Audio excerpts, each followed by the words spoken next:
제목은 사랑이라는 이름의 속임수라는 되게 이상한 이름입니다. 되게 설교 제목으로서는 좀 독특한 이름이죠. 사실 제가 지은 이름이긴 한데 좀 약간 깊이 좀 생각해 보면서 지은 이름이기도 합니다. 사실 오늘 설교에는 좀 배경이 있습니다. 오늘 설교에 대한 이야기를 좀 해드리자면요. 이 설교는 그 팀 켈러 목사님이 1996년도에 그분의 교회에서 하신 The Girl Who Nobody Wanted라는 제목의 설교의 리메이크입니다. 그러니까 이걸 굳이 소개하는 이유는 뭐 리메이크다라는 걸 알려주기 위한 것도 있고요. 혹시 영어가 좀 되시는 분들은 들어보셨으면 좋겠습니다. 그 이제 설교문도 아마 인터넷으로 여러분들이 찾을 수 있다면 설교문도 다 있습니다. 그래서 요즘은 뭐 AI가 번역도 깔끔하게 잘해주잖아요. 나중에 한번 읽어보셨으면 좋겠습니다. 물론 여러분들이 듣고 읽으면 뭐야 오늘 설교랑 다른 내용이잖아라고 생각하실 수도 있을 것 같아요. 리메이크니까요. 똑같은 내용을 하면 그냥 표절이잖아요. 그러니까 다른 내용이긴 합니다. 하지만 여러분들이 한번 들어보셨으면 좋겠습니다. 아마 그러니까 제 생각에는 여러분들이 그 설교를 듣거나 혹은 읽는다면 여러분들이 인생에 남을 만한 어떤 메시지가 될 거라고 저는 확신합니다. 지금까지 설교 광고였고요.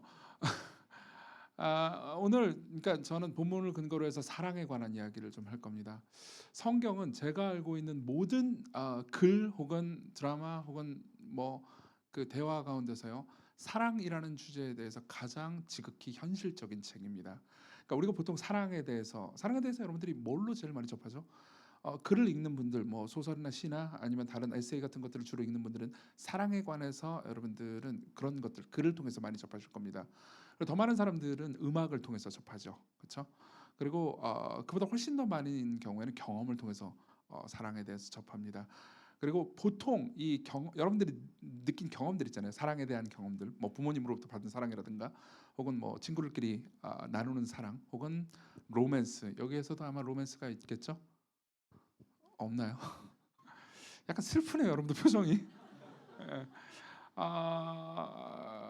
그런 걸 통해서 여러분들이 경험을 하겠죠. 근데 그런 경험들을 언어로 표현해놓은 것들, 그러니까 뭐 음악의 가사라든가 아니면 뭐 에세이나 소설이나 시 같은 것들을 통해서 여러분들은 사랑을 접할 겁니다.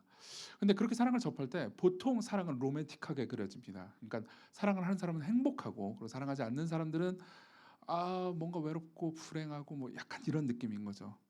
근데 성경은 그렇지 않습니다. 성경은 꽤나 로맨스에 대해서 많이 다룹니다. 근데 성경은 아주 지극히 현실적이에요.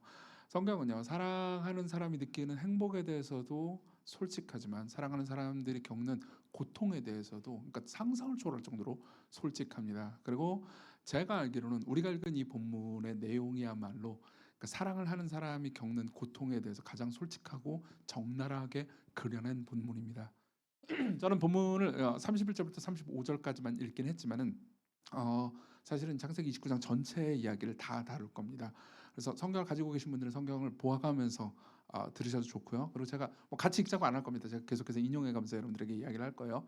그러니까 잘 들으시면 좋을 것 같습니다. 저는 본문 전체를 근거로 해서요 세 가지 이야기를 하겠습니다. 첫 번째로는요 사랑이 우리를 이용한다는 거고요. PPT에 아무것도 안 떠요. 아무것도 안 줬거든요. 제가 그냥 들으시면 돼요. 예. 첫 번째로는 사랑은 우리를 이용한다는 거고요. 두 번째로는 사랑은 우리를 절망하게 한다는 거고요. 그리고 마지막으로는요. 하지만 진정한 사랑은 우리를 변화시킨다라는 이야기를 할 겁니다. 이 모든 내용을 다 기억하지 못하셔도 좋습니다. 그냥 쭉 들으시면 여러분들이 이해하실 수 있을 겁니다. 먼저 사랑은 우리를 이용한다는 이야기를 해보죠. 배경 설명을 좀 해야 될 것 같습니다. 여기 등장인물 4명이 나옵니다. 라반이라는 사람이 있고요. 그리고 야곱이 있습니다. 야곱은 아마 다 아실 겁니다. 기독교인들이라면요.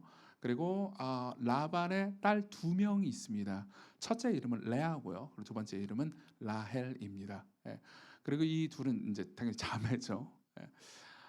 그리고 배경은 이렇습니다. 야곱은 이제 원래 자기가 살던 집이 있었습니다. 그리고 그 집에서요 아버지의 사랑을 별로 받지 못했어요. 어떤 의미에서는 야곱의 생애 전체는 관종의 삶이라고 볼 수 있습니다. 계속해서 그러니까 사랑과 관심을 받기를 원했지만요. 아버지의 사랑과 관심을 받지 못했습니다. 그리고 이제 아버지를 속이고 어머니하고 짜서요 자신이 그러니까 사랑을 많이 받는 사람인 형 에서처럼 꾸미고 변장을 합니다. 그리고 축복을 받으려고 노력하죠. 그러고 나서 이 축복을 탈취해 갑니다. 이 모든 것을 알게 된 아버지와 형은 분노하게 되고요. 그리고 야곱은 집에서 쫓겨나죠. 예. 집에서 쫓겨나서 이제 엄청나게 먼 거리에 삼촌 집으로 갑니다. 외삼촌이에요. 야곱은 어머니하고는 사이가 좋았기 때문에 어머니 이름은 리브가입니다. 리브가가 이제 자기의 오빠인 라반의 집으로 가서 거기서 유하라라고 이야기를 한 거죠. 잠깐만 기다리고 있으면은 언젠가 다시 우리는 만나게 될 것이다라고 얘기했던 것 같습니다. 물론 그 말을 하고 나서 다시 엄마를 보지 못해요. 그런 식으로 생각해 보면 야곱의 삶 전체는 굉장히 외롭고 고독한 삶이었을 겁니다. 자, 외롭고 고독한 삶으로 괴로워하면서 삼촌의 집에 왔습니다. 삼촌 아마 태어나서 처음 보는 걸 거예요. 태어나서 처음 보는 삼촌이 의외로 잘해줍니다. 예. 그리고 거기서 가만히 있으니 뭐 합니까? 뭐 일이라도 해야 될 거 아니에요. 그냥 공으로 밥을 먹을 순 없잖아요. 그죠? 그래가지고 이제 막 일을 하고 있었습니다. 그리고 이 모든 것들을 보는 삼촌은요, 아주 똑똑하고요, 아주 교활한 사람이었습니다. 어, 아마 야곱은요, 자기 자신에게 목양의 은사가 있는지 몰랐을 겁니다. 양을 진짜 치는 거요. 예. 진짜 그 은사가 그렇게 높은지는 몰랐을 겁니다. 그리고 아마 이제 삼촌이 자기를 걷어주고 먹여준 것 때문에 감사해가지고 열심히 목양을 했겠죠. 예. 그리고 이 모든 것을 보는 삼촌은요, 이 모든 것 가운데 두 가지를 발견합니다. 하나는요, 야곱이 엄청나게 목양에 재능이 있다라는 것. 그러니까 얘를 내가 계속 데리고 있고 일을 시킬 수 있다면 나는 부자가 될 수 있을 거라는 것을 발견합니다. 또 하나를 봅니다. 뭘 볼까요? 나이가 많고 그리고 인생 경험이 있는 사람들이라면요, 눈치가 별로, 저는 눈치가 진짜 없는 인간이거든요.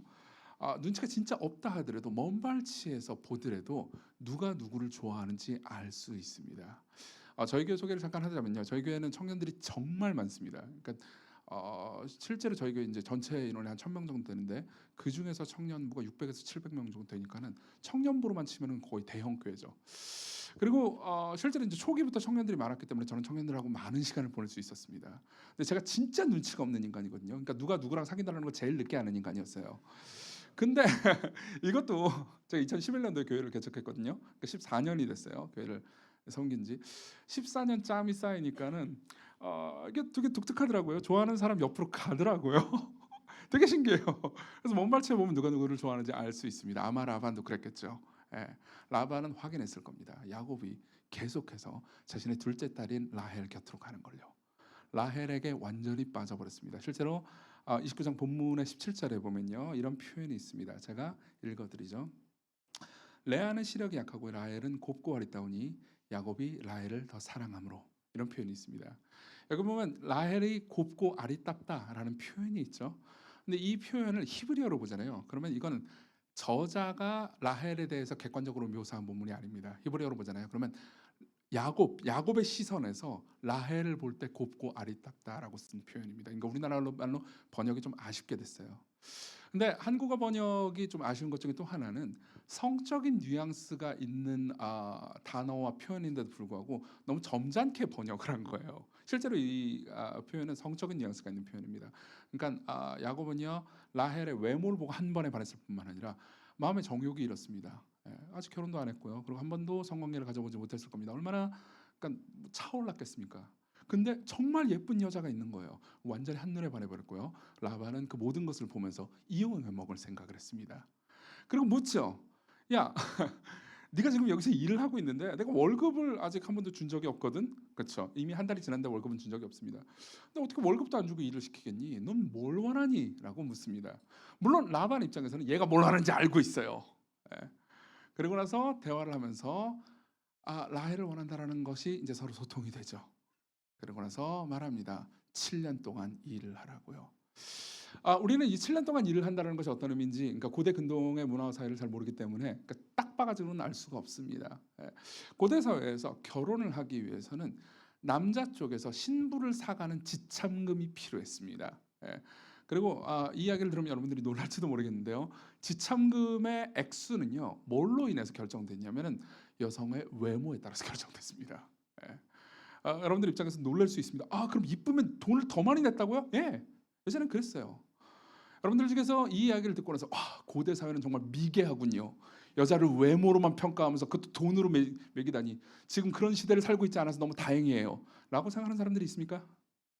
만일 여러분들이 그렇게 생각하고 있다면 여러분들은 철이 없는 겁니다. 예. 고대 사회보다요, 지금 훨씬 더 그렇죠. 안 그렇습니까? 예. 물론 제가 보고 있는 여러분들은 다 이제 예쁘고 되게 잘생기고 그런 분들인 것 같습니다. 제가 눈이 시력이 별로 안 좋긴 해요. 근데 어쨌든 그래 보여요. 이 중에서는 분명히 자신의 거울을 보면서 은혜 받는 분들도 있을 겁니다. 하지만 그러니까 저는 평생 못생긴 삶을 살아왔거든요. 저는 여진우 목사님하고 다른 삶을 살아왔어요. 잠깐만요. 왜 짜증을 내시죠? 예, 저 잘생겼잖아요. 근데요. 어, 그 과정 중에서 고대 사회는 어떤 의미에서 이 부분에 있어서 훨씬 더 솔직했던 거죠. 예, 진짜로 액수로 매겨버렸습니다. 근데요, 고대 사회의 기록을 보잖아요. 그러면 7년 동안의 임금은요, 그때 당시 최고 수준으로 예쁜 여성을 데려간다 하더라도 한 3, 4배 정도의 금액을 지급하는 거하고 똑같았었습니다. 그러니까 라반은요, 계산을 정말 잘하는 교활한 비즈니스맨이었던 거죠. 예. 내가 이 녀석을 7년이나 부려먹을 수 있다면 내가 라헬을 최고 수준의 값으로 팔아먹을 수 있는 겁니다. 예. 실제로 여러분들이 창세기 뒷이야기를 보잖아요. 그럼 라반은요, 자기 두 딸을요 별로 사랑하지 않았습니다. 두 딸 역시 아버지를 별로 사랑하지 않았어요. 서로가 서로를 이용하는 관계였죠. 예. 이 관계에서는요 별로 사랑이 없었습니다. 그 과정 중에서 사랑에 그리고 정욕에 눈먼 사람은요 한 명밖에 없어요. 야곱이에요. 야곱 입장에서는 자신은 그동안 별로 사랑받지 못하는 삶을 살았습니다. 근데 내가 여기서 내 평생의 사랑을 만난 거예요. 저 예쁜 라헬. 그리고 생각했죠. 내가 저 여자를 얻을 수만 있다면 나는 7년 동안 열심히 일해도 상관없어. 예. 그리고 7년 동안 일하기로 계약을 맺고요. 7년 후에 결혼을 하기로 합니다. 그리고 야곱이 라헬을 얼마나 사랑했든지 7년을요 며칠처럼 여겼다는 표현이 있습니다. 굉장히 로맨틱한 표현 아닙니까? 예. 여기서 우리가 알 수 있는 사랑의 특징이 있습니다. 첫 번째 특징이죠. 사랑은 항상 우리를 이용한다는 겁니다. 사랑은 무리하게 만듭니다. 네. 아마 여러분들 모두가 경험한 적이 있을 겁니다. 내가 누군가를 짝사랑해요. 그 사람이 나를 사랑하는지 좋아하는지 안 좋아하는지 모릅니다. 아마 지금 여기에서도 그 수많은 화살들이 날아다니고 있을 겁니다. 안 그래요? 네. 그리고 그 과정 중에서 여러분들은 뭘 하죠? 무리를 합니다. 평상시라면 결코 쓰지 않을 돈을 쓰게 됩니다. 평상시에는 결코 내지 않을 시간을 내게 됩니다. 맞죠? 평상시면 결코 가지 않을 곳을 가게 됩니다. 예. 제가 제 아내를 처음 짝사랑했어요. 저는 이제 아내를 6개월 동안 쫓아다녔습니다. 이렇게 생기면 그 정도는 기본이에요. 6개월 동안 쫓아다녔고요. 제 아내의 이상형은 조인성이었기 때문에 저는 눈에 차지도 않았습니다. 그리고 그러니까 저는 이제 그때 당시 그 저기 집이 분당이었거든요. 전 분당 출신입니다. 뭔가 가깝지 않습니까, 느낌이? 예, 저는 야탑동에서 오래 살았습니다. 그리고 제 아내는 이제 지금 제가 살고 있는 곳인데요. 그 구로구 오류동에 살았습니다. 그러니까 굉장히 먼 곳이에요. 제 아내를 제가 너무 좋아해가지고 지금도 교통이 안 좋아요. 오류동에서 분당 오려면은 차가 없으면은 굉장히 오래 걸린단 말이에요. 근데 이제 맨날 차 없었을 때 이제 맨날 왔다 갔다 하곤 했죠. 엄청난 무리를 했습니다. 원래 그렇죠. 왜 그럴까요? 왜 그럴까요? 자 보세요. 사랑하니까 그렇겠죠. 근데 실제로 사랑을 하는 사람 입장에서 보면요. 받는 거 말고요. 받는 거 말고 하는 사람 입장에서 보면은 사랑을 하는 그 과정 가운데서 일종의 권력 관계가 생긴다는 것을 느끼게 됩니다. 그렇죠? 예. 이것은 꼭 짝사랑하는 사람만 느끼는 건 아닙니다. 아마 여기 계신 분들 중에서도 연인이 계실 겁니다. 계시죠? 같이 앉아 계신가요? 이렇게 잘 모르겠어요. 아마 연인이 있을 겁니다. 그러면 연인은요 이미 서로 좋아한다는 것이 확인이 됐고 관계가 안정됐기 때문에 사랑에 있어서 권력 관계가 없는 것처럼 잠깐 초기에 그때만 잠깐 느껴집니다. 근데 시간이 지나면 어떻죠? 예, 온도가 다르다는 것을 알게 돼요. 상대방도 나를 사랑한다고 했습니다. 나도 상대방을 사랑한다고 말합니다. 예. 근데 내가 상대방을 사랑한다고 말할 그때는요, 나는 내일이라도 결혼할 수 있을 정도로 사랑하는 거예요. 그러고 나서 슬쩍슬쩍 결혼에 대해서 말을 던져봅니다. 근데 상대방은 그래도 4계절은 지나봐야 되지 않을까? 라고 말합니다. 예. 그러면요, 나는 저 사람과 온도가 다르다는 것을 알게 되죠.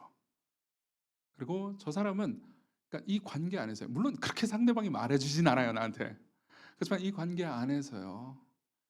나를 언제든지 그만 만날 수 있다라는 것을 나는 잠시라도 느끼게 됩니다. 온도가 달라요. 예. 그리고 어떻게 되죠? 나는 저 사람이 나한테 명령하는 것을 거절할 수 없는 상태가 됩니다. 예, 일종의 권력 관계를 느끼는 거죠. 여러분 다 느껴보신 적 있을 겁니다. 지금 느끼고 계신 분들도 분명히 계실 거고요. 여담으로 하는 말이지만요. 기독교의 가르침 중에서, 그러니까 성경의 윤리적인 가르침 중에서 성경은 아주 강력하게 혼전 순결을 요구합니다. 실제로 성경 여러 본문에서는요, 성관계는 반드시 결혼 안에서만 할 수 있도록 요구하고 있습니다.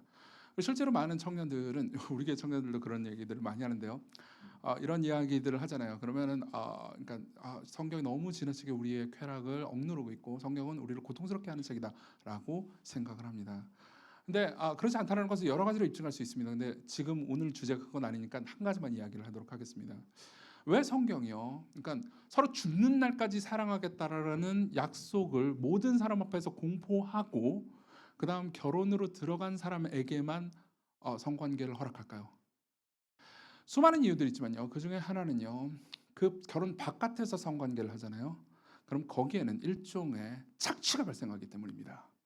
착취가 발생해요. 실제로 그렇습니다. 자, 둘 다 서로 사랑합니다. 난 너를 사랑해. 너도 나를 사랑해. 우린 서로 함께 할 거야. 그러니까 서로 몸을 섞어도 괜찮아. 라고 말합니다. 근데 항상 아까도 말씀드렸잖아요. 항상 온도는 꼭 같지 않다고요. 한쪽을 진짜 결혼할 상대까지 생각을 하고 있습니다. 근데 한쪽은 다른 쪽을요. 만나다가 헤어질 수도 있다라는 생각을 하고 있습니다. 그리고 그 관계 가운데서요. 항상 누가 피해를 볼까요? 뻔하죠. 더 사랑하는 쪽이 항상 고통을 당합니다. 여러분, 결혼 바깥에서의 성관계는요. 항상 더 사랑하는 쪽이 피해를 보게 돼 있습니다. 그리고 여러분들이 성경을 주의 깊게 읽잖아요. 창세기부터 계시록까지를 주의 깊게 읽잖아요. 그러면 좀 이따도 얘기하겠지만요. 항상 하나님은요. 약한 사람들에게 눈길이가 있다는 것을 알 수 있습니다. 항상 하나님께서는요. 더 피해를 보거나 더 학대당하는 사람들을 긍휼히 여기십니다.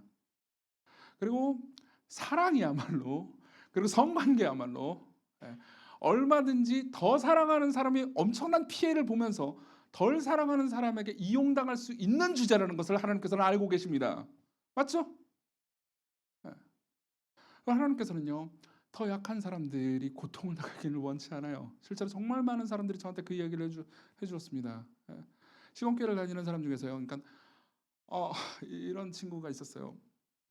남자친구하고 오랫동안 시공교회를 다녔습니다. 한 3개월, 4개월, 오랫동안은 아니고 한 3, 4개월을 다니더라고요. 그러고 나서 남자친구는 기독교 신앙이 없는 사람이었습니다. 그리고 여자분은 신앙이 있는 분이었어요. 그래서 저는 이제 남자분을 전도하려고 노력을 많이 했었습니다. 근데 한 3, 4개월 나오다가 안 오더라고요. 그래가지고 연락도 안 받고 그래가지고 이제 난 버림받았어 이러고 있었죠.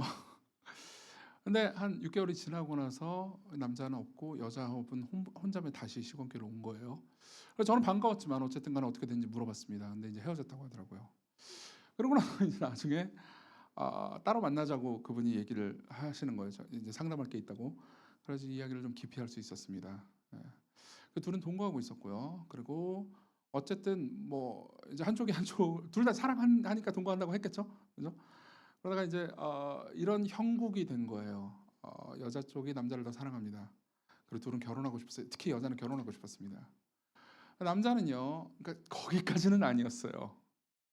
여러 가지 현실적인 문제를 계산하고 있었죠. 그리고 여성 입장에서는 남자가 그러니까 원하는 것을 거절할 때 자신이 거부당할까 봐 너무 두려워했습니다. 내가 상대방이 원하는 것을 계속 들어주지 않는다면 나는 언젠가 거절당할지 모른다라는 두려움 가운데서 몇 개월을 보냈던 거죠.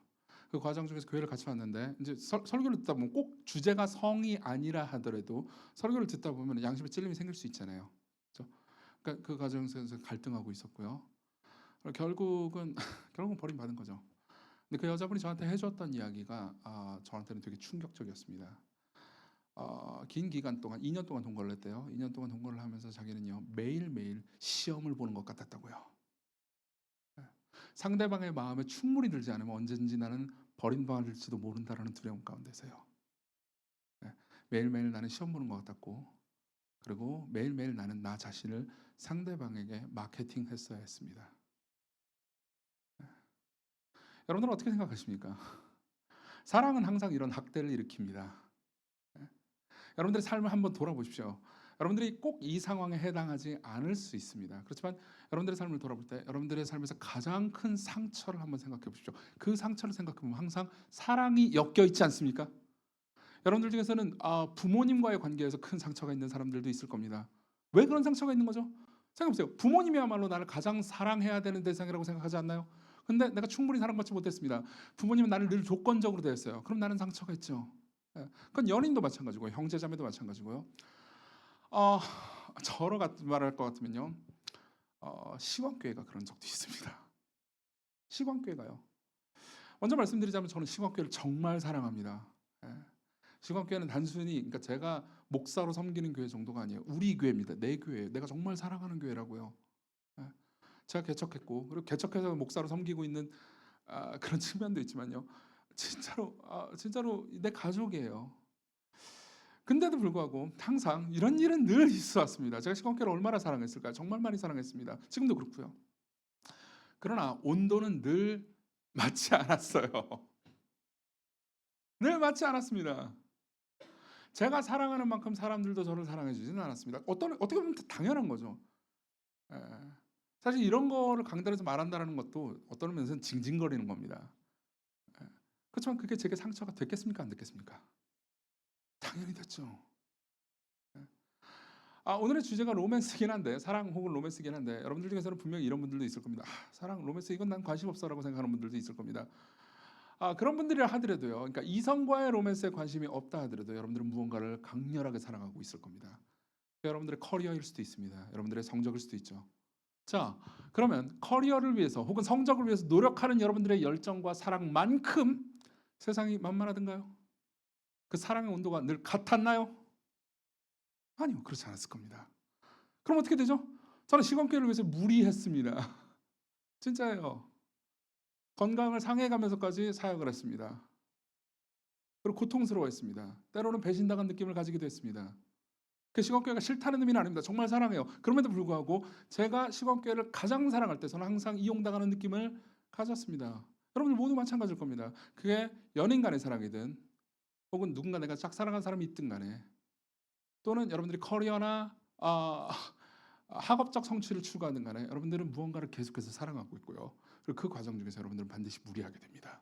그리고 이용당하게 되죠. 이것이 창세기부터 계시록 전체에 나오는 무언가를 강렬하게 사랑하는 인간이 겪는 저주입니다. 그리고 우리가 경험하는 저주죠. 두 번째로 넘어가겠습니다. 사랑은 우리를 절망으로 끌어갑니다. 이 모든 과정 중에서 다시 야곱으로 돌아가죠. 예. 야곱은 흥정에 서툴렀습니다. 그리고 지금 라헬에게 온 마음과 사랑이 집중되어 있기 때문에 자기가 지불해야 되는 지참금의 금액이 일반적으로 통용되는 지참금의 금액의 3, 4배 정도 되는 거라는 것을 뭐 계산했을지 안 했을지 모르겠습니다. 근데 어쨌든 상관없었죠. 예, 라헬을 사랑하니까요. 그러고 나서 이제 모든 것을 이제 투자합니다. 그리고 7년이 지납니다. 자, 7년이 지나고 무슨 일이 일어났을까요? 25절을 한번 볼까요? 제가 25절 읽어드리겠습니다.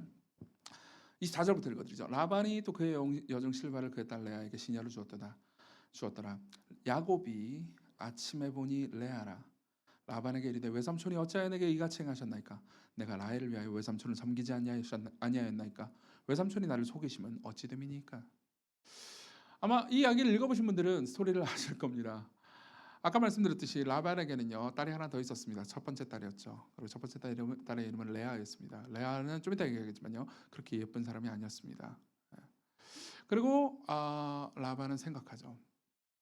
자기가 둘째 딸, 이 예쁜 딸이요 라헬이요. 라헬을 7년 연봉으로 넘길 수가 있다면요 이것은 굉장한 수익입니다.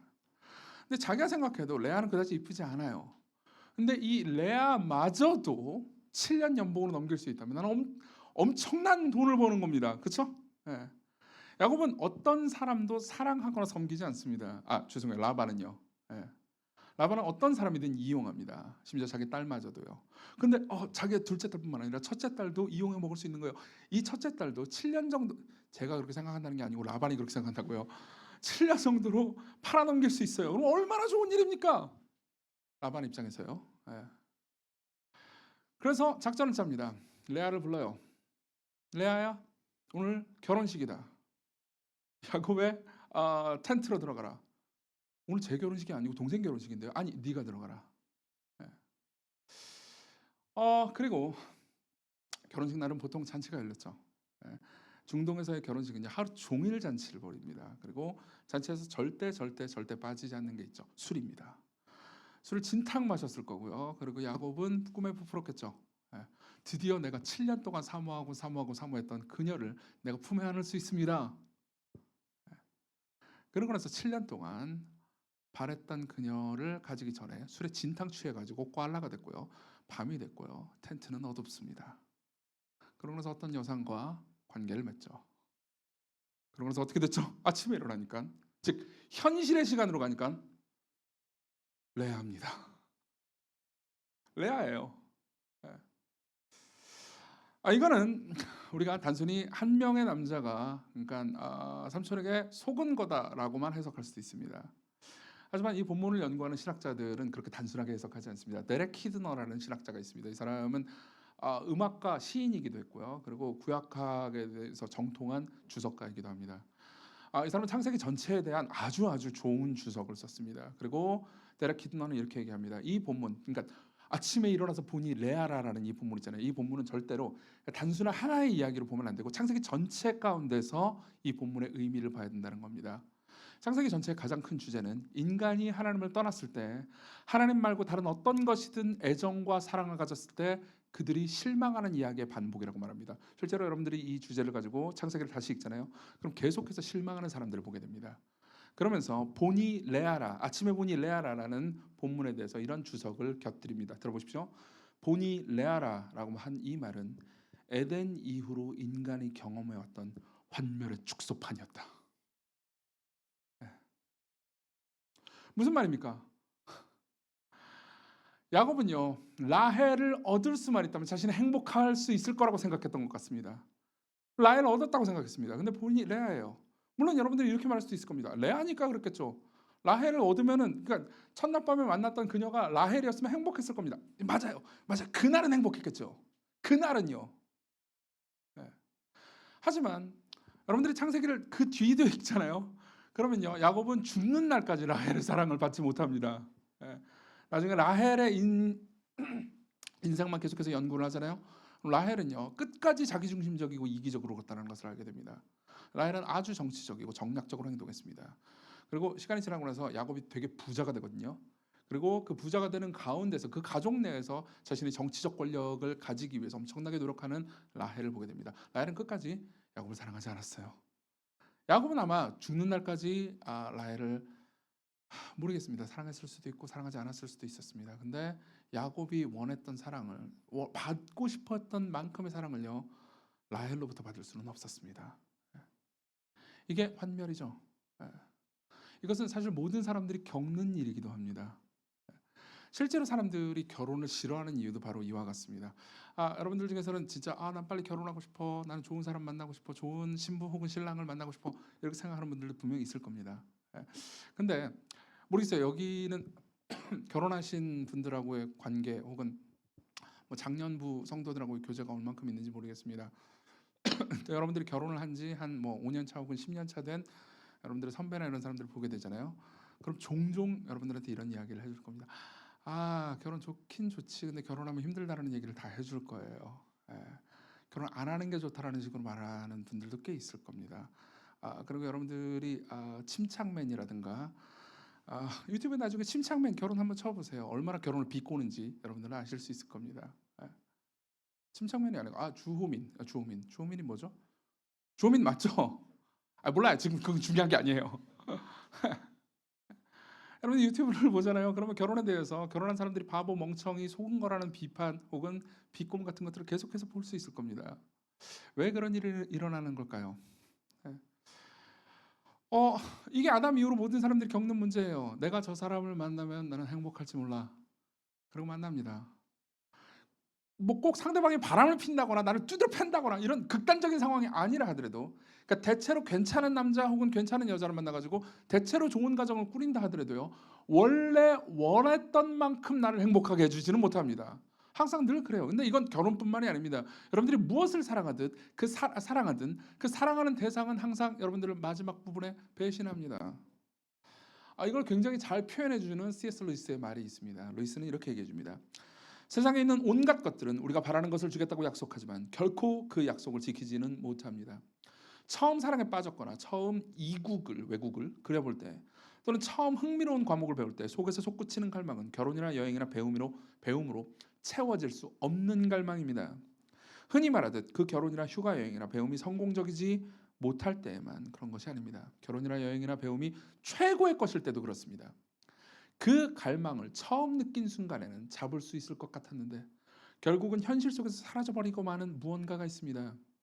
여러분은 제가 지금 무슨 말을 하는지 잘 알 겁니다. 아내가 훌륭할 수도 있고 여행 가서 묵은 호텔이 아름답고 경치가 빼어날 수도 있으며 화학 연구가 재미있을 수도 있습니다. 그런데도 무언가 아쉬운 것이 있습니다. 이해하십니까? 여러분들이 무언가 내가 저걸 하면 행복할 거야라고 생각해서 저걸 가졌습니다. 내가 공부를 열심히 해가지고 좋은 대학을 가면은 정말 내가 괜찮은 삶을 살 수 있을 거야라고 생각했습니다. 근데 좋은 대학을 갔어요. 시건교회는 그러니까 저희 교회 위치상 그러니까 두 군데 이제 있거든요. 물레랑 신촌에 있는데 그 명문대 다니는 혹은 명문대 졸업생들이 많습니다. 자기네가 지방에 있을 때 예를 들면 부산에 있을 때 혹은 포항에 있을 때 여러 지방에서 공부를 정말 잘했어요. 늘 전교 1등을 했죠.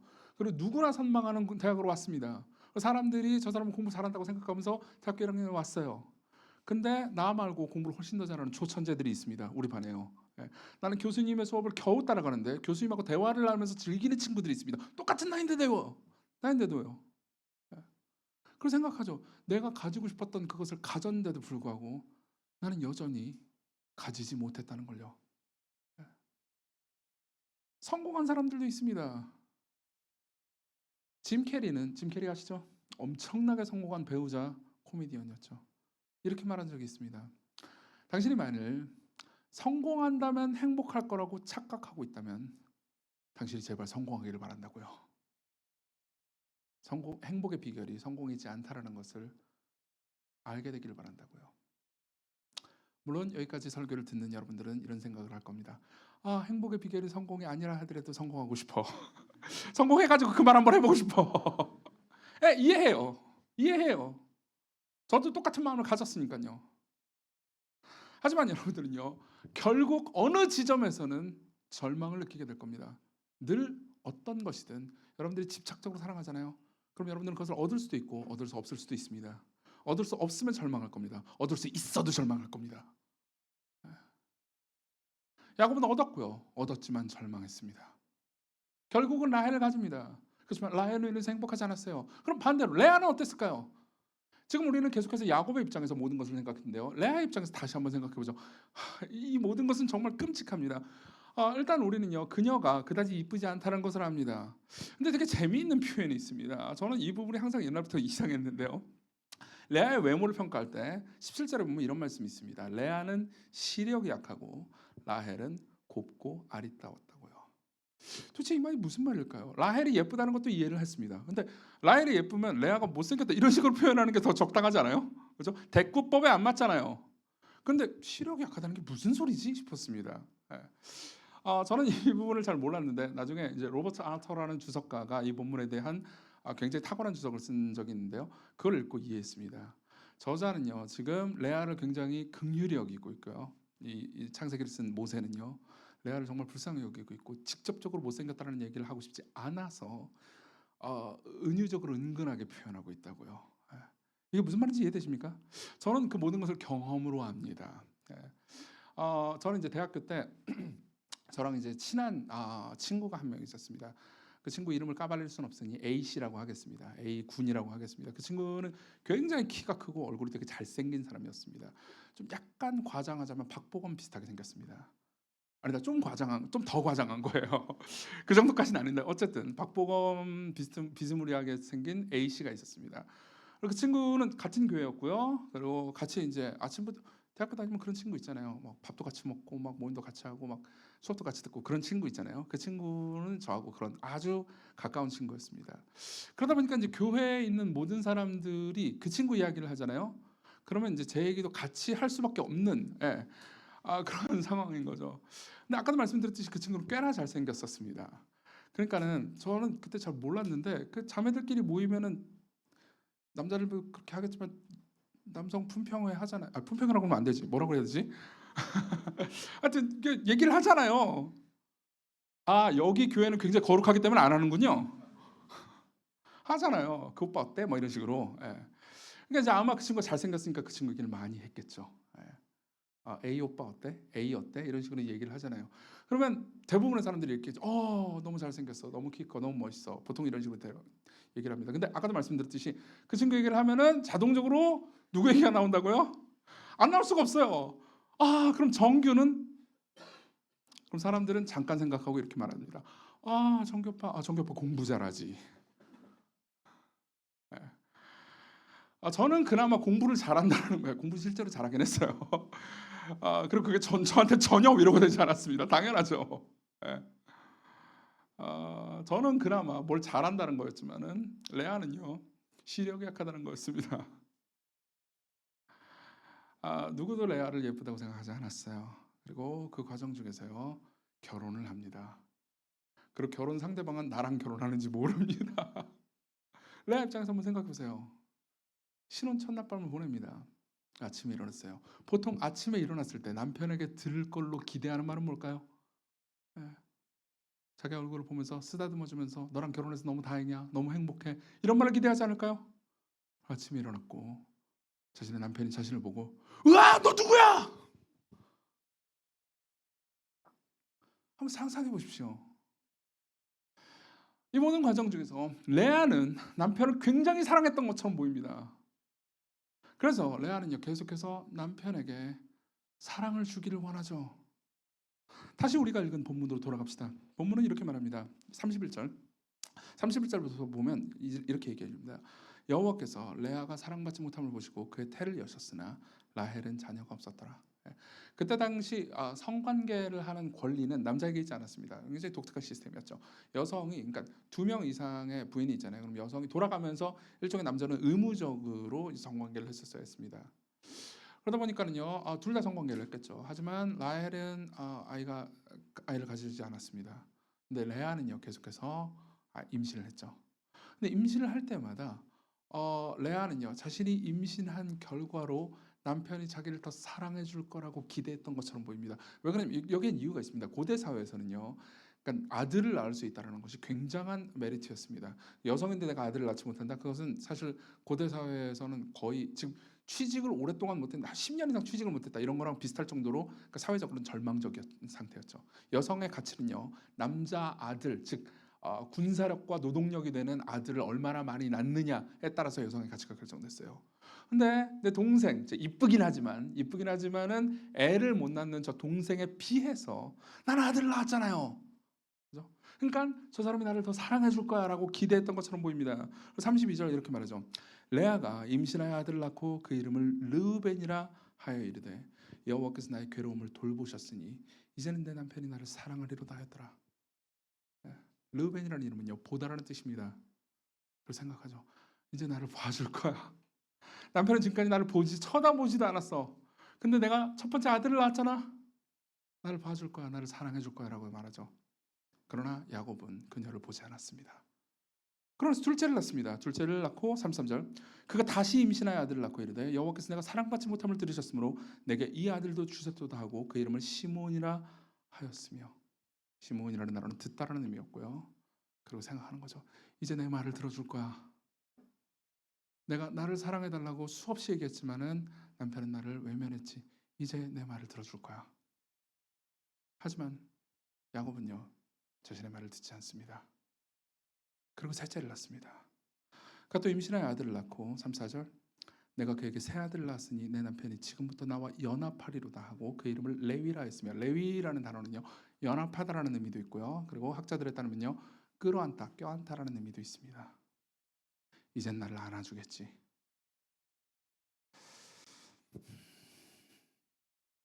하지만 그런 일은 없었습니다. 보세요.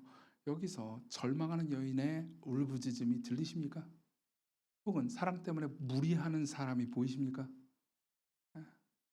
야곱도 사랑 때문에 고통을 당하고 있고요. 레아도 그렇습니다. 이게 사랑의 현실이에요. 그럼 마지막으로 넘어가죠. 어떻게 이 모든 것 가운데서 우리는 치유받을 수 있을까요? 아마 지금까지 설교를 들으신 여러분들은요, 사실 내 삶을 자세히 들여다보면 이게 인간관계든 혹은 다른 것들과의 관계든 나는 이렇게 사랑 때문에 상처받거나 슬퍼해보거나 무리한 적이 있다고 느끼실 겁니다. 앞으로도 그러실 겁니다. 지금 그 과정 중에 계신 분들도 계실 거고요. 어떻게 우리는 변화될 수 있을까요? 어떻게 우리는 이 고통으로부터 치유받을 수 있을까요? 저는 레아를 좋아합니다. 레아 이야기 전체를 대단히 사랑합니다. 레아가 그 이후에 뭐 굉장히 훌륭한 사람이 되고 그렇지 않아요. 여러분들이 창세기를 쭉 읽잖아요. 그러면 그 이후에도 레아도 죄도 많이 짓고요. 그리고 음모도 많이 꾸미고 하여튼 이 사람도 상처받고 사랑하지만 또 본인도 나쁜 사람이라는 걸 알게 됩니다. 라헬도 그렇고요. 야곱도 그렇습니다. 성경은요 인간을 정말 지극히 현실적으로 그려냅니다. 그러니까 사람을 볼 때, 사람을 평가할 때 어떤 사람은 완전한 선, 어떤 사람은 완전한 악 이렇게 평가하잖아요. 우리가 그렇듯, 저와 여러분들이 그렇듯이요. 모든 사람들이 의로움과 선을 갈망하지만 계속해서 죄를 짓는 사람으로 그려내죠. 레아도 그렇습니다. 근데 레아는 어쨌든 이 모든 과정 중에서 성장을 한 단계 이뤄내긴 합니다. 우리 35절을 한번 읽어볼까요? 여러분들이 성경을 가지고 계신 분들이라면 35절 같이 읽어보셨으면 좋겠습니다. 같이 읽겠습니다. 시작. 그가 또 임신하여 아들을 낳고 이르되 내가 이제는 여호와를 찬송하리로다 하고 이로 말미암아 그가 그의 이름을 유다라 하였고 그의 출산이 멈추었더라. 자 보세요. 세 번째 아들을 낳을 때까지 계속해서 레아는 말합니다. 내가 이 아들을 낳았으니까 남편이 나를 봐줄 거야. 내가 이 아들을 낳았으니까 남편이 나를 들어줄 거야. 내가 이 아들을 낳았으니까 남편이 나를 안아줄 거야. 그렇지만 그런 일은 없었습니다. 넷째를 낳았어요. 이때는 방향이 달라집니다. 더 이상 남편을 보지 않습니다. 내가 이제는 여호와를 찬송하리로다 라고 말합니다. 이름을 유다라고 짓죠. 유다는 찬송하다라는 뜻이니까요. 왜 이런 일이 일어났을까요? 왜 이런 일이 일어났을까요? 31절에 보면 이런 말씀이 있습니다. 여호와께서 레아가 사랑받지 못함을 보시고 그의 태를 여셨으나 라헬은 자녀가 없었더라. 저는 처음에는 라헬이 애가 없었네. 항상 라헬의 감정이입했거든요. 왜냐하면 이쁜 사람한테 감정이입하고 싶잖아요. 그죠? 모르겠어요. 저는 그랬어요. 예. 그래서 왜 라헬한테는 애를 안 줘? 물론 나중에 애를 주십니다만. 예. 처음엔 옛날에 그런 생각을 했습니다. 근데 이제 시선을 레아로 바꿨죠. 바꾸고 나서 제가 느끼게 된 게 있었습니다. 레알은 끊임없이 야곱을 쳐다보고 있었습니다. 야곱을 향해서 사랑받기를 원했죠. 야곱이 자신을 사랑해주기를 간절히 바랬습니다. 그리고 내가 아이를 낳으면 나를 봐줄 거야, 나를 들어줄 거야, 나를 안아줄 거야라고 생각했죠. 근데 놀라운 거는요, 그 모든 과정 중에서 레아를 보고 있는 또 다른 분이 있었다는 겁니다. 레아는 계속해서 야곱만 쳐다보고 있었습니다. 그렇지만 계속해서 사랑받지 못하는 레아를 끊임없이 보고 있는 분이 있었죠. 그분이 레아에게 계속해서 아들을 주십니다. 그렇지만 레아는 이해하지 못하고 알아채지도 못합니다. 바꿔서 표현해 볼까요? 레아는 야곱으로부터 야곱이 자기를 봐주기를 바랬습니다. 하지만 레아를 바라봐주는 분은 여호와셨습니다. 레아는 야곱이 자신의 말을 들어주기를 바랬죠. 그렇지만 고통스럽게 울부짖는 레아의 기도를 들으시는 분은 여호와밖에 없었습니다.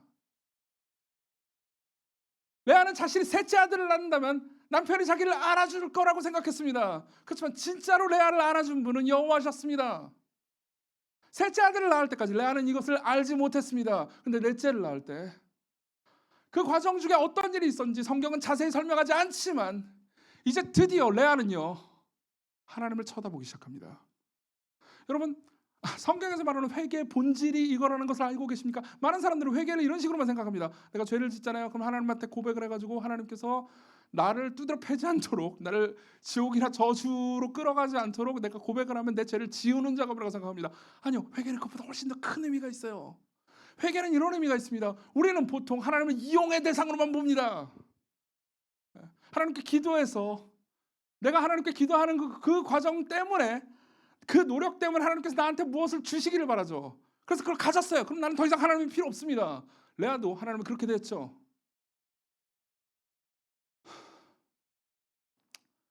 그러나 이제 레아는요 자신에게 많은 것을 주시는 하나님을 드디어 쳐다보기 시작합니다. 그리고 우리는 여러분들이 성경을 정직하게 쭉 읽잖아요. 그러면 하나님이 이런 분이라는 것을 알게 됩니다. 하나님이 이런 분이라는 걸 알게 됩니다. 여러분 하나님은 전능한 분입니다. 전지하신 분입니다. 모든 것을 만드신 분이죠. 근데도 불구하고 하나님께서는요 강자와 힘 있는 사람들과 사랑받는 사람들의 하나님이라기보다는요 항상 약자들을 쳐다보고 계십니다. 레아를 생각해보죠. 자신의 아버지는 자신을 이용만 합니다. 자신의 남편은 자신을 사랑하지 않습니다. 자신의 여동생은요, 사이가 좋지 않았습니다. 나중에 보면 알겠지만요, 끔찍하게도 사이가 안 좋았습니다. 그리고 심지어 그 아들들하고도 그렇게 사이가 좋지는 않았어요. 바꿔서 표현해볼까요? 그녀는 아무도 원하지 않던 여인이었습니다. 그녀는 사랑받지 못하는 사람이었습니다. 그리고 여러분들이 성경을 보잖아요. 특히 나중에 신명기를 주의 깊게 읽어보십시오. 하나님께서는요, 늘 아무도 쳐다보지 않는 사람들을 쳐다보고 계십니다. 그가 뭐라고 말하든 아무도 듣지 않는 사람들을 듣고 계십니다. 아마 이 공동체 내에도 있을 겁니다. 뭐라고 말을 해도 아무도 듣지 않는 누군가가 있을 겁니다. 아니 여기서 굉장히 뭐 리더급이라든가 유명한 사람이라 하더라도 이 내에서도 인싸가 있을 거 아니에요, 그렇죠? 최소한 여진호 목사님 인싸일 거 아닙니까? 예. 근데 저 인싸가 죄송해요, 동기라서 그러는 거예요. 저 인싸가 뭐라고 말해도요, 그러니까 저 인싸조차도 내가 하는 말을 아무도 듣지 않는다고 느낄 때가 분명히 있을 겁니다. 나중에 끝나고 물어보세요. 있어요. 여러분들 모두는 나는 아무도 원하지 않는 여인이구나라고 느끼는 구간이 있습니다. 아마 그 구간을 지금 지내고 있는 분들도 있을 거고요. 인생에는 그런 구간이 있고 아니면 인생 전체가 그런 구간을 지내고 있는 사람도 있겠죠. 그런데 하나님은 늘 그러셨습니다. 늘 그분은요, 고아와 과부와 나그네의 하나님이십니다. 신명기를 나중에 보십시오. 그분이 고아와 과부와 나그네, 즉 당시의 사회에서 누구도 보지 않고 누구도 듣지 않고 누구도 껴안아주지 않는 그 대상들을 얼마나 그분이 위하시고 사랑하시는지, 이게 하나님의 성품이에요. 원래 하나님은 그런 분이십니다. 이 지점에서 우리는요, 두 가지 질문을 할 수 있습니다. 첫 번째 질문은 이거예요. 정말로 그러신 분인가? 네. 그리고 또 하나는 질문은요, 레아가 도대체 뭘 잘했길래 이런 사랑을 받고 있는가? 이후의 역사를 보잖아요. 레아도 나쁜 애예요. 레아가 잘한 건 아무것도 없습니다. 저와 여러분들하고 똑같죠. 그럼 우리는 물어볼 수 있습니다. 왜요? 왜 하나님께서는 이런 죄인들을 긍휼히 여기실 수 있을까요? 왜 하나님께서는 이런 죄인들을 계속해서 사랑하십니까? 사랑한 게 아무것도 없는데도 불구하고 소외당한 사람들을 그분은 끝까지 사랑하실 수 있는 이유가 무엇입니까? 답은 간단합니다. 레아가 낳은 네 번째 아들의 이름은 유다고요. 그리고 유다는 아들을 낳습니다. 또 아들을 낳고 또 아들을 낳고 또 아들을 낳아요. 유다의 아들도 아들을 낳고 그 손자도 아들을 낳고 계속해서 시간이 지납니다. 그리고 여러분들이 마태복음 1장을 보잖아요. 그럼 그 유다의 지파 가운데서 하나님이 오시는 것을 보게 됩니다. 예수 그리스도요. 그분은 단순한 인간이 아닙니다. 하나님이 인간이 되셨습니다. 그리고 여기서 우리는 놀라운 걸 보죠. 자, 예수 그리스도께서 이 땅에 오시기 전, 사람이 되시기 전에 하늘에 계실 때 그분은 모든 사람들이, 그리고 모든 천사들이, 그리고 성부와 성령으로부터 완전한 사랑과 위대한 찬사를 받는 최고로 높임받는 신입니다. 그분은 인기쟁이입니다. 누구나 원하는 존재죠. 맞죠? 신이라고요. 모든 천사들과 성도들과 성부와 성령의 찬양과 기쁨을 받는 신이라고요. 그리고 그분이 이 땅에 오실 때 그분은 한 가난한 목수의 아들로 오셨고, 사실 사생아라 의심받는 신분으로 오십니다. 그분이 영안에 들어갈 때 아무도 그분을 위한 방을 내어주지 않았기 때문에 그분은 말구 위에 누이셨습니다. 그리고 그 이후의 삶도요, 그분은 가난한 몫으로 완전히 소외당하고 버림받는 집에 오셨죠. 그리고 그 이후에는요, 공생애를 사셨습니다. 그때는 인기가 많지 않았나요? 맞아요. 그때는 인기가 많았죠. 하지만 아무도 그분을 이해하지 못했습니다. 요한복음 1장은 이렇게 말합니다. 그분이 이 땅에 오셨을 때 자기 백성이 그분을 영접하지 않았다고요. 그분은 결국 제자들로부터도 버림받습니다. 그분이 재판받으실 때 그분은 종교 지도자들로부터도 버림받습니다. 그리고 이윽고 그분이 십자가에 서실 때 그분은 소리치시죠. 엘리 엘리 라마 사박다니. 무슨 말이죠? 나의 하나님 나의 하나님 어찌하여 나를 버리셨나이까. 무슨 말이죠? 그분은 자신이 가장 사랑하는 성부 하나님께로부터도 버림받으셨습니다. 그분이 아무도 원치 않는 여인이 되셨습니다. 자, 그럼 우리는 마지막으로 물어볼 수 있습니다. 왜 이런 일이 일어났죠? 왜요? 왜 이런 일이 일어났습니까? 성경의 답은 하나입니다. 원래 우리가 마땅히 이 일을 당했어야 한다고 말합니다. 우리가 원래 하나님께 버림받았어야 했고, 우리가 서로가 서로를 소외시키는, 사랑 때문에 서로를 학대하고 고문하는 저주받은 운명에 놓여 있다고 말합니다. 우리가 실제로 지금 경험하고 있는 것처럼요. 하지만 성경은 말합니다. 하나님께서는 여러분들을 사랑하신다고요. 여러분들의 조건과 전혀 상관없이, 심지어 여러분들이 죄 지은 상태 그대로 여러분들을 받으신다고 말합니다. 그럼 우리는 물어볼 수 있습니다. 왜요? 답은 이렇습니다. 마땅히 찬양받고 존귀를 받아 마땅한 바로 그분이 저주의 자리에 서셨습니다. 즉 우리가 마땅히 받아야 되는 자리에 서신 거죠. 우리는 원래 아무도 원치 않는 여인이 되었어야 했습니다. 근데 그분이 우리의 자리에 대신 서십니다. 그리고 성경은 이렇게 말합니다. 하나님께서 여러분들을 사랑하신다고요. 이 세상 누구도 여러분들을 듣지 않고 보지도 않고 여러분들을 안아주지 않는다 하더라도 하나님께서는 여러분들을 보시고 여러분들을 들어주시고 여러분들과 연합하신다고 말합니다. 그리고 그 일을 위해서 그리스도께서는 진짜로 여러분들을 위해서 버림받은 분이 되셨습니다. 그분이 버림받은 사람을 얼마나 사랑하시냐면요, 친히 버림받은 분이 되셨죠. 이게 기독교의 아름다움이에요. 다른 모든 종교는요, 신이 저 위에 있어서 평가만 합니다. 너는 사랑받을 만한 사람, 너는 그렇지 않은 사람. 그렇지만 우리가 믿는 하나님은요, 평가받으셨습니다. 버림받으시고 외면당하셨죠. 결론을 맺겠습니다. 오늘 설교에 적용은 없습니다. 여러분들은 종종 적용이 없는 설교를 들을 필요가 있습니다. 모든 설교가 여러분들의 삶에서 실용적이어야 될 필요는 없어요. 결론은 이렇습니다. 그리스도를 보십시오. 그분을 알아가십시오. 그분께로 오십시오. 이 말이 추상적으로 들리는 분들도 있을 겁니다. 그분이 여러분들을 얼마나 사랑하셨는지, 여러분들을 얼마나 있는 그대로 받으시는지를 보십시오. 그 답니다. 그렇다면 여러분들은요, 서서히 여러분들이 그동안 그토록 사랑하고 있었기 때문에 실망했던 것들, 여러분들이 사랑 때문에 고문당한다고 느꼈던 그 모든 것들로부터 자유로워지기 시작할 겁니다.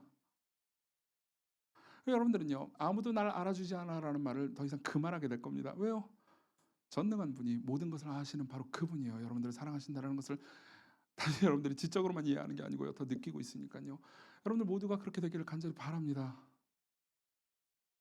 그리고 여러분들을 사랑하시는 그분께로 가기를 바랍니다. 이게 적용이에요.